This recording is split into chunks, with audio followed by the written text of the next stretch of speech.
is Fuck You Dad.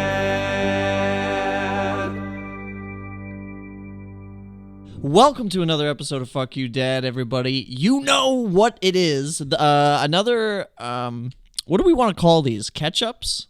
I kind of like that. That sounds like something a dad would say. Yeah, let's have a little catch-up. Catch up. Yeah, after he finds just a shitload of weed under your bed. Let's go to Chili's and talk about why that's how why American you failed. dads do it. See, Yeah. our dads, I feel like abrasive, in your face. What the fuck is this? American dads are like, no, let's go talk it out at Chili's. Oh, yeah, no, that's not just an American dad. It's a very particular type of white dad. That's just sort of like, well, I brought you to a community center where they have a painting class so you can really get these feelings out. Let's have a rack of bourbon ribs and some mashed taters. Let's split some fajitas and just get into this. And just talk about your need to use drugs. Yeah. Is it my fault? That's like a really cool youth group pastor kind of type thing. Yeah. Did you ever have a youth pastor? Dude, I got dragged to church so many. I got sent to a fundamentalist Christian Bible camp when I was in 7th grade because my mom's friend was like, "I'll give you $50," and I was like, "Still no, don't care how much money off." Your mom, my mom's my mom would go to church a lot, and I go to church sometimes, and then it's like. It's kind of like with your girlfriend's friends where you pretend you like them but you really hate them and you don't want to be there at all. Yeah. And so you just smile and you're like, oh, I'm gonna see her, whatever. And they were just one's like, oh, the Bible camp thing starting next week. I'll pay you $50 if you go. And I was like, and I'm in 7th grade. I'm just doing nothing. I'm just being fat and bitter at the house. I was just like, oh, I wish I could, but I got a lot of Doritos to eat or whatever. Right. And basically they're like, well, we signed you up anyway, so you're gonna go. To this thing. I thought you in 7th grade would be like $50. That's like 12 Vicodin. Yeah, I'm in. Let's go to camp. I was that kid. I was smoking weed at that point. I was like this fat kid in a Monster Energy t-shirt. God, I would have sent you to camp too. I know. Be like, Jesus, straighten him out. Yeah, I know. But I just went. But they were like, they were trying to be like the cool Christians. So you have a lot of people in like the youth group that's like they have like a neck tattoo, but it's like a Jesus thing. Yeah, you know what I mean? Where the cross tattoos are always you're either one side or the other. You're either complete trash or some weird like Puritan thing. Yeah, you're writing it, and they one could go to the other. Yeah, one could be like you were in prison, then you found God. Or exactly, some shit. Exactly. So so I had to get dragged out there. And it was just a week of like fucking and everyone's like they're so Christian, they would be like they're homeschooled, so they don't learn about like the fucking because they don't want the devil's education basically in school. And it was you can always smell those kids from a mile away. They don't know how to talk to people. No, they're always like crouched down somewhere playing with something in the corner and being like or. Plus, like most of life, I assumed everybody kind of hates this too. So sometimes you're like, yeah, we gotta go to this fucking church. Yeah, that's my attitude. And then somebody else was just like, I can't wait to get into some worship. And I'm like, where am I? I was like, where am I right now? How did we get here? And everyone was like passionate about it the whole time. And they'd just be like, hey, Kenyon, how you feeling after that session? I'm like, yeah, dude, Jesus is cool, dude. I was clearly not into it. And just bullshitted the entire time. And it's actually one of the most pleasant memories I have of my dad. Was before this, my dad was like literally gone. I didn't know no, he like went to California to try to get a job, didn't get a job, and just like I guess pissed a bunch of family members off and whatever. And I remember I had a weird feeling in my stomach when they were dropping me off from the bus thing, and I was like, oh for shit. the camp. Yeah, I don't know. It was like the closest thing I've had to like a psychic moment where I was like, I don't know what this is, but I feel like my dad's about to be here.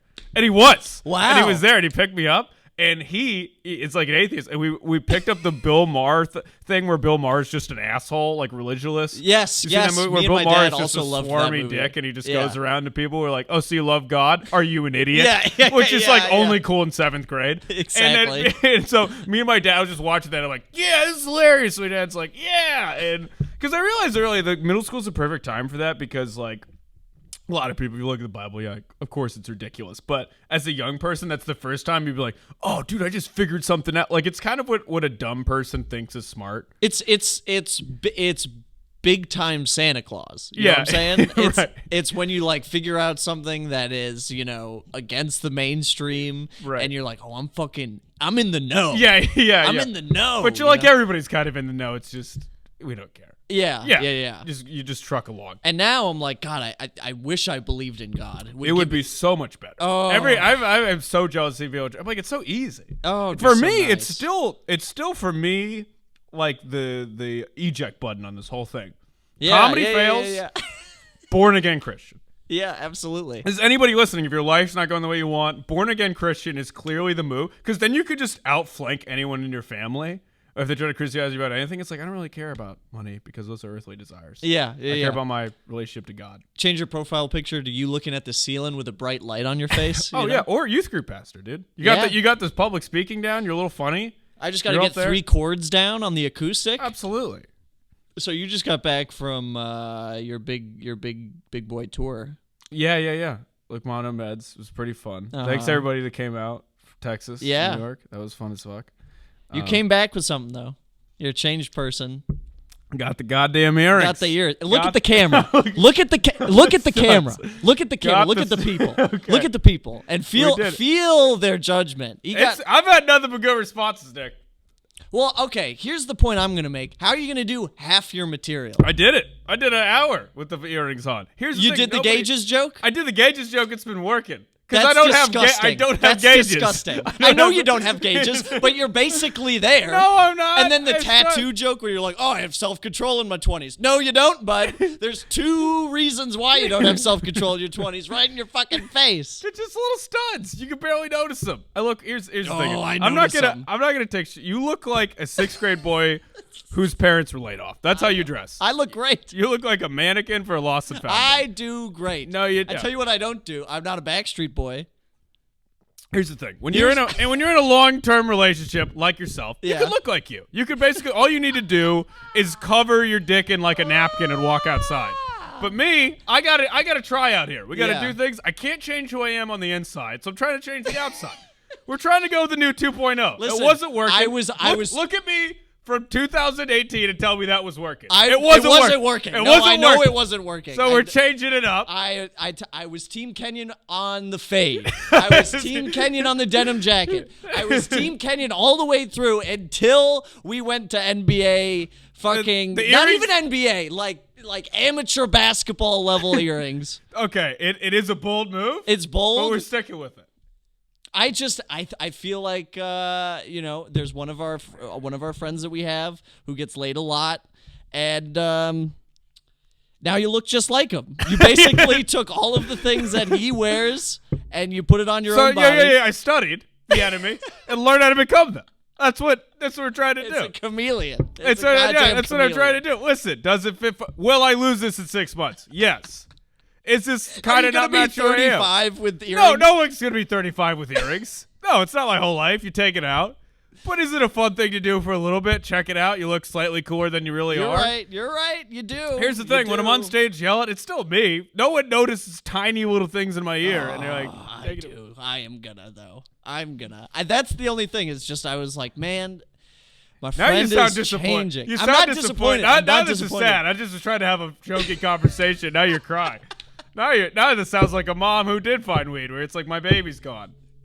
You got earrings now. Yeah, because I feel like all I feel like is if I'm thinking about the 2 years ago Kenyon with the fro and the sweatshirts and the and the glazed eyes, the forever glazed eyes.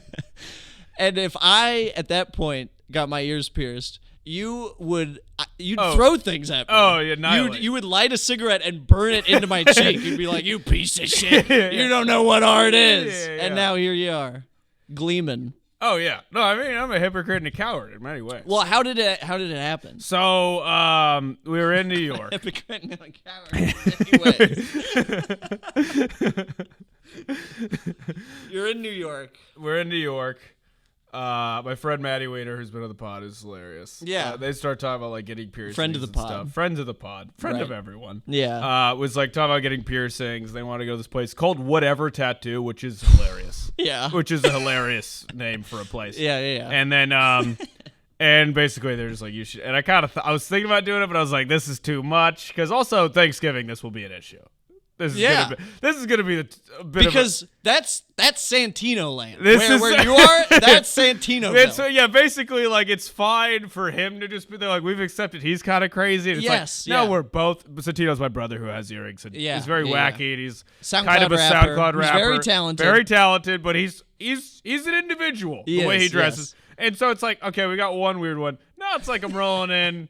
It's gonna be a thing. It's gonna be a thing. Yeah. I don't know if it'll be worth it. I don't think it's long term. It just. Do you have any grandparents still alive? Both of them. Yeah. That's gonna. Yeah. It's Latino gonna grandparents? white and Latino grandparents. I have my grandma and my other grandma. Okay, I thought, and your Latino grandma already thought you were gay, right? At one point, now we've changed. The multiple girlfriends have changed. I think the needle's gonna move a little bit. Yeah, no, this will be a thing.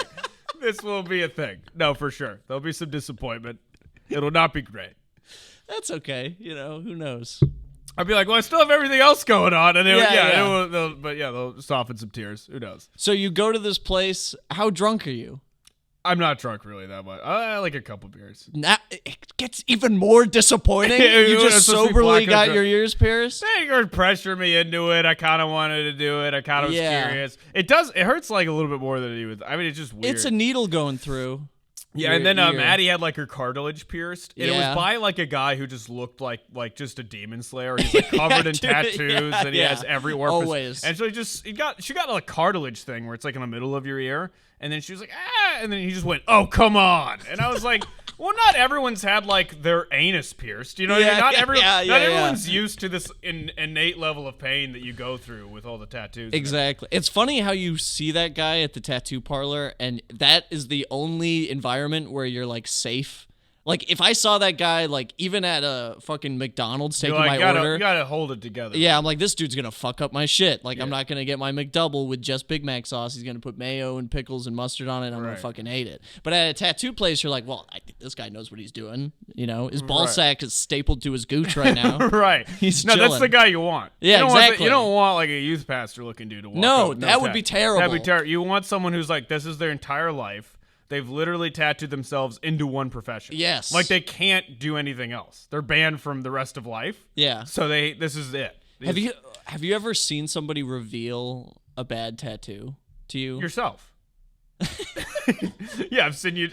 Love Lord Huron, but it's as a tattoo a little much. I mean, it's thick. It's a lot of ink in there, It's a solid tat, but I mean, it's a band tat is. It's a band tat. As a man coming out with it, maybe you're trying to. It's like you seeing a fellow friend go down a dark road. That's exactly what you're it is. You're like, no, don't get the earrings. Don't do permanent body. You know what's gonna happen, you're and gonna be looking at yourself, and people are gonna ask you what that is, and you're gonna have to say it's earrings that I got in New York over and over again, and you're gonna feel more and more embarrassed the more and more you say it. Yeah, that is what it is. Because when you get a tattoo of your favorite band, that's what you have to say. Right. I didn't think that through. Like, I have to tell people I have a tattoo of my favorite band forever. Yeah, it's on your And then body they go, forever. A tattoo's a huge thing. I wouldn't fuck around. I'm not like regretful of the tattoo, but I do hate telling people about it because it's like they're just kind of like, the response is always like, and that's for a permanent thing on your body. Yeah, that's forever. That you probably be like, oh, I hope this tells a little bit about who I am. And that's why people get more, is because you get the first one, you're like, oh, geez, that's fucked. Yeah. Maybe if I get more, I can unfuck it. Somebody had a funny point when people always ask, like, oh, what does that tattoo mean? It's like, doesn't mean anything. I just had $80. Yeah. Which I think is. Yeah, that. I mean, that is true. I had $140. That cost you $140. See, that's too expensive. That's because it's good, though. Yeah. It's not a shitty tattoo. Like, it is a good tattoo. It's still circular on my shoulder, which actually, it doesn't matter. But anyway, and the guy was nice, whatever. I had to tip a lot. Did you tip your piercing guy? How much do you tip for an ear piercing? $50. I don't know. I tipped like $10. Okay. Yeah, that's what I would do. It took 30 seconds. Yeah, right? The guy didn't seem that. He also, like, I guess you center it or whatever. He did it with a toothpick, and for a split second, this dude looked so hard, I thought he was going to stab a toothpick through my ear, like you to pierce it. I thought because I've never seen how it works, but he was like doing the thing to make sure it's center, but he like clicked it with a toothpick, and I just thought, oh, he's just gonna hold my ear and ram a toothpick through. That's terrible. So I mean, not similar, but I had a tooth pulled on Wednesday. Right. This was a big thing in my life. I've never had a tooth pulled. I've had 4 of them. Oh my god. Wisdom teeth. What? But were you awake? No, they fucking knock you out. See, they didn't knock me out. Why? Bro. Oh, is it just because I only had insurance? one, and it was in my mouth. So it was like a tooth that was like Oh, that's lame. So they were like, we could love just yank it anesthesia. out. It's like time travel. That's Feels what I cool. want. It's a whole thing. You feel kind of cool. People ask if you're doing okay. It's kind of nice. Yeah, I want to feel like a damsel in the 40s, like when they faint. Bit. Well, yeah. That's exactly. What I want to feel. It's kind of a spa day. Like when I had my collarbone, I broke my collarbone longboarding so badly that I had to be put together with screws. Yes. One of the best memories I have of childhood. I mean, like when it was just like everyone's like, "Are you doing okay?" I'm like, "This is fabulous." I'm like high as hell. Like they just put me on drugs. Like this is great. I didn't have to go to school for a week. Right. And they gave me a script. I was like, "What? You just gave me a vacation." Yeah. You literally gave me a vacation. This was worst case. So I'm awake. And they didn't give me any drugs because they said that, like, even though it hurts like a bitch right now as I'm talking. But so this is the crazy thing. So he numbs me up, right? And I'm talking to him and I'm like, do you guys have like laughing gas that I could do? And he was like, his response was, yeah, we do have it. You can get some only if you share it with me, though. And I was like, well, you also shouldn't say laughing. Don't refer to medical things as like street slang. That's probably not a great. Okay, nitrous oxide. I don't know. Maybe that's even weirder, but it'd be kind of weird if you're like, y'all have any exactly. whippets out here I get off before you pull this teeth? Like, it just feels a little weird. I would just be like, oh, is there any way to numb the pain? You know what I mean? Is there any way to take away the pain, yeah, doctor? like this, it'd be a little weird. It's like, you guys got back there? You know what I'm saying? It's like, that was kind of my attitude, you all trying to throw some perkies at me before we get this thing started? Like, it's just, that's too much. A little too cash. He did, beforehand, he put some pills in my mouth, and he gave me some water, and he was just like, swallow. And I was like, what are they? And he was like, pain pills. And I was like, which ones? And he was like, he kind of looked back, and he was like, ibuprofen. And I was like, ugh. Okay. Yeah, you can't be. That's amateur. Well, he put me on Valium before this even started. Oh, well, so you were greedy. Yeah, I was greedy. Of course, I'm on Valium. High on prescription pills. I'm very high. And you're like, how many more can I get out of this situation? Shout out Valium. Whoever made Valium. Yeah. You're doing good work over there. Made Eminem's career. What? I said made Eminem's career. Yeah. For sure. Oh, Eminem was a Valium guy? Yeah, he like sings about it and stuff. Give me a Valium. I could rap. I feel like I'd do anything. I could do anything. No, you can't. Well, it made me okay with getting a tooth pulled. That's the devil of the benzos. That's why they're the worst drug that's ever happened. Because your house could be on fire. You're like, yeah, that's all right. It's just hot. I want it. Yeah, it's a little toasty. I kind of like it hot. Yeah. Well, you put a Hawaiian shirt on. But start playing a steel drum. Boom, yeah. Anyway, I'm in the chair, and he's like, all he said was, I'm gonna check how numb you are. And he like reaches in my mouth, and I can feel him start to like tug on stuff. Yeah. And I was just kind of like, ah. And he was like, it's just, you just feel pressure. It's just pressure. And then all of a sudden he like stood up and he starts like putting some elbow grease into it. And like, I'm like, the chair is rocking. Oh and I start like saying with his hands in my mouth, I was like, what the fuck? What the fuck? And then he's just like, oh no. And then you heard this like disgusting, like you bowled a strike, like just a weird like crack. And then he fucking... See, you shouldn't be awake for any of this. Exactly, dude. You shouldn't be awake for any sort of medical I was yelling, what the fuck, in a dentist's office. Like, that was a real life thing I would really not want to... Yeah, you wouldn't want to have any senses going on. And then he pulled it out of me, and he was like... Easy, right? And I was like, no! It was fucking terrifying, man. It felt like I was in the Civil War or something. Yeah, Jesus. They're like, hey, take a swig of this whiskey. We'll get it done. Yeah, literally. And then... I was like, kind of like, whew, it's fucking over. He put the gauze in or whatever. And then I was hanging out at the front desk. You should have seen, it was like I was What do you mean you're hanging at the front desk? Because I was still on this fucking Valium. It felt like I was like drunk at a bar at like 11:30 p.m. I was just like at the front desk, like, how are you guys? What's going on here? You guys scheduling stuff? Oh my And they were God. like, are you driving home? And I was like, it maybe in a little bit, you know what I'm saying? Yeah. Fine. I was like twirling the keys on my finger and stuff. No. Did you drive home? Oh yeah. Oh Jesus. That was fine. Oh yeah. Okay. I mean, I chilled out a little bit. I like went for a walk in the sun. Sure. You know. Okay. Totally not how that works, but yeah. I gave it a little bit. But yeah, that was fucking for a medical procedure that it did not feel medical. No, that seems very. It felt very like mobster. It was the same way a mobster would take a tooth out. Like torture somebody. Yeah. Except like, I was numb. like Guantanamo Bay level torture. Exactly, but I was numb, so it wasn't, Yeah, it wasn't the whole thing. But it was. Right. Jesus. It was like going on like a fucking like a kiddie ride in a theme park, But Guantanamo's like the big roller coaster. I was just on like the little thing. The little minor one of pain. Little guy. Do you have a dad thing to get out on? Dad thing to get on. Well, I have two things because I want to tell the story about traveling, which was a little wild. Yes. But, yeah. Yeah. So New York was a blast. Went to Austin. It was cool going to New York to Austin because I got to see exactly what I want my life to be and exactly what I don't want my life to be. So that is really great. But so we went to Austin, stayed with some wacky friends of ours that moved to Austin to do comedy. And anyone who's Joe Rogan dictates where they should live should not be alive. So a lot of people in Austin are terrible. Yeah. But you're basically modern day Mormons. Instead of Joseph Smith, you listen to Joe Rogan. Yeah. And it's the most insane. Like I could have multiple wives. Yeah. All they do is eat deer meat, dude. Like, it's fucking sick. Pretty much. Like, they just follow the words of the prophet. Yeah. Said this is the holy land where Kill Tony will make you have a career or whatever. And, like, literally one day, like, water was just shaking on a table in Austin. And just, like, 100,000 of the worst open micers in comedy descended upon this city like the plague. But, so staying with a friend is nice, and his girlfriend. And they live sort of a bohemian lifestyle where you don't have beds. And you don't really care that much. Shitty is what you mean. Bohemian is a really nice way to say heavy shitty. drug addiction, who knows? Who knows? They were very friendly. They offered us what they had, but they don't have beds.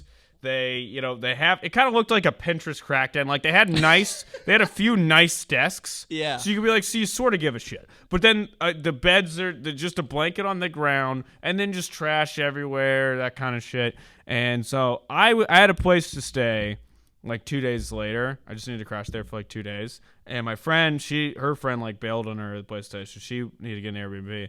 But then my other friend's like, actually, I have a friend that went out of town. You guys could just stay there. Like, is it cool with them? I'm like, it doesn't matter. We have the keys. So basically, he's like offering you could just break into this person's apartment and stay there. But we were like, something I used to do in high school, by the way. Like, if one of my friends was out of town, we all knew each other's garage codes, and so we were just like, oh, we could go hang out at Justin's so place. that's basically, but we were being cheap at it. We were like, we'll try it out. So we go there. No, I do the same. But right before we go over there, like, the girlfriend was just sort of like, there's a little bit of a cockroach thing. And then my friend's just like, why would you tell him about that? Don't tell him about that. And then, like, she says there's cockroaches there, but also the girl who lives there takes Adderall and stays up for days on end, so she just sees things. We don't even know if they're real. And I'm like, well, this is great. Yeah.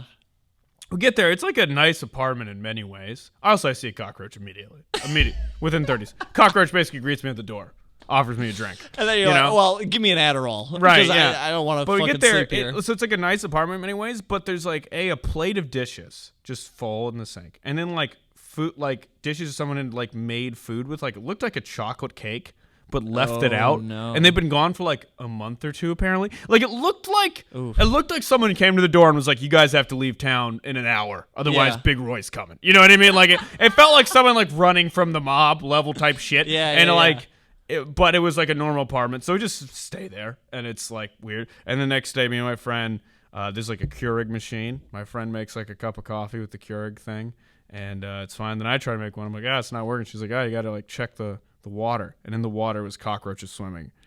And she had drank like a little bit of this coffee that she had made. God. Worst part of the story, stayed there for another day. That wasn't even the breaking point. We're like, that sucks. I just like the image of these cockroaches. Like, can you put the lid down, please? We're trying to fucking schwitz in here. Yeah. It's just, we stay here longer than you people. And it was just so weird. Yeah, honestly, it's one of those. Like, it was so dirty. I'm like, how do they get in? Huh? How do they get in? The cockroaches? To a Keurig water tank. How do they get in? I mean, you got a lot of time in your hands in the entire apartment. You just get bored at that point. You're like, there's food over here, there's whatever. Let's go. They were like fucking. They literally must have lifted the lid and been like, get in there. Yeah, they're like explorers. They're going out for new realms. Yeah, you know, drawing maps. So we stayed there, and then it was also weird because I would hear like sometimes people walking around outside, and there was always a thing in my heart where I'm like, is that the person who owns the apartment? Is that the landlord? What do you say? That's the SWAT team that got the tip about this. Yeah. I know. It's like, what the fuck is this place? So we eventually we got out of there. Just went to another friend who's normal and has a couch and stuff. There you go. Yeah. And the final dad thing. So my brother was driving around with my dad recently, and I guess there was like a homeless person on the side of the road. And my dad was just saying like, that could be me, or something, like kind of belittling the homeless man. And then my brother was literally like, well, that was you. It was you. This could be a coworker. Yeah. So I kind of thought that was a funny moment. Wait. Oh, but your dad was at one point literally homeless. But does he have a car? You said he was driving. No, around. he was driving around in a car. Saw like a person Is it his on the car side though? of the Did he get a new car? He got a new car and everything. No, he's like balling out right now. No. Well, it's kind of a terrible situation. So I got in the car accident with his car. He got the 21 grand. Yeah. And he's basically blowing it on like rental cars and then not knowing what to do with his money / talking about giving a car. Start a podcast. Yeah, very bad. No. It's like it's not like he moved to New Zealand bad. Yeah. But it ain't great because he's just like, I just have this rental car. And I'm like, he's just blowing like $100 a week. Burning money on rental cars. Yeah, just lighting it on fire on rental cars. And driving around to insult homeless people? That's what his big thing is? Yeah, just driving around to do nothing. Be like, look at him. Now I've got $20,000. Look at that piece of shit. Yeah. So it's kind of... Why don't you get in a car accident, buddy? Yeah, I got the car. I am still mad at this no finder's fee for arguably the way I would like, arguably the greatest wealth transfer to happen in our family. Exactly. And I get You're zero discount for the most amount of capital ever funneled into your family. Ever had. This is the most money he's ever had. You getting rear-ended. Yeah, by a mistake I made. It's a mistake he made, me, America's making a mistake country. that gives back. Yeah. Wow. Well, I guess that's going to be the episode, right? We're going to wrap it up there. I thought it was fine until you made it awkward, but sure. Oh, wait, I have some things to plug. I'm going to be headlining at Mustang's Bar and Grill in Beloit, Michigan next week. After that, I'm featuring for Matthew Brozard, sorry if I don't know how to pronounce his name, in Des Moines, Iowa. That following weekend, in 12th and 13th. So is that at Teehees or is that at the one night at Teehees and then one night in another undisclosed location? I forget right now. But check out my Instagram, at Kenyon Comedy, and I will be posting about that there. So if you're in Iowa, come on out. Bang, bang. Thanks for listening. Like the video and subscribe to the YouTube channel. And also check out the Lincoln Lodge hot comedy shows. Every goddamn night of the week. We're on them sometimes. We're hanging here. We're at the bar. We're on stage. So come on out. Hey guys, you just listened to another episode of Fuck You Dad. If you could follow us on our Instagram, which is FCKYOUDAD podcast. That's the important one. We also have a Twitter account, which is FCKYOUDADPODCA1. If you could follow that. Also, please submit any father stories that you have that you'd like us to make fun of, laugh at, or share. Shoot that to our Instagram DMs. And if you could please go ahead and rate the podcast, share the podcast with your friends and family that might enjoy it. And keep listening. Thank you so much.